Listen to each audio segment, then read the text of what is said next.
ખજૂર તમારી સોગંદ હો, તમારા મા બાપથી તો હું કંટાળી ગઈ છું. તમારા પપ્પા ખાવામાં એક મિનિટે છાશનો વાટકો કરે, એક મિનિટે છાશનો વાટકો કરે, અને તમારી માં મારી પાસે અડધી કલાકે ચા બનાવડાવે. હું કઈ કામવાળી થોડી જ છું. અને તમારો ભાઈ બાપ રે કેટલું ખાય, થાળીઓની થાળીઓ ખીચડી ઉલાવે. અઠવાડિયામાં તો કંટાળી ગયો ખજૂર હું.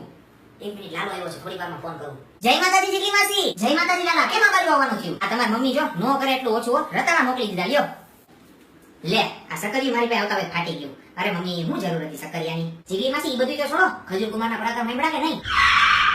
ના ના, કેવા પરાક્રમ? શું વાત કરો છો?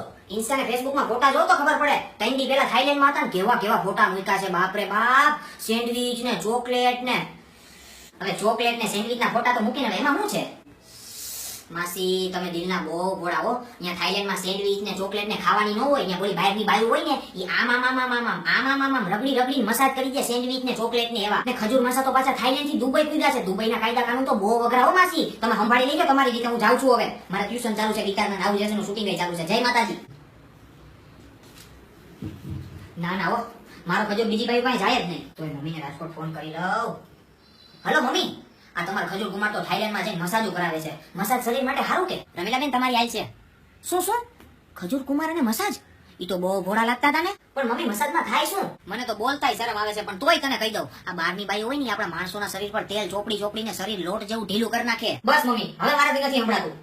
અરે પણ સાંભળ તો ખરી. એ મારું 10નું બંધ છે, તમે ચાલુ રાખો. આ ખજૂરને તો ફોન કરવા દે. ન્યાય દુબઈ ને થાઈલેન્ડ ના છોકરીઓ પણ મસાજ કરાવે છે. હલો, હા હું બોલતા નહીં, મારી વાત સાંભળી લ્યો.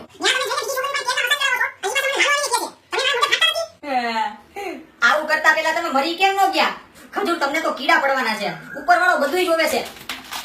આ પ્રેમ પડવા માંડી જો તમારા નામથી. ભલે પડી. તમને મસાજ કરાવવાનો બહુ શોખ છે ને બહારની બાયુ પાસે. હું આવું છું દુબઈ, ન્યા ગયો તમે. રાજકોટનું સ્પેશિયલ મસાજ આપું જો તમને. આ ઘરવાળાને એકલા ક્યાંય ન મુકાય. હારો બધે લાગી જાય.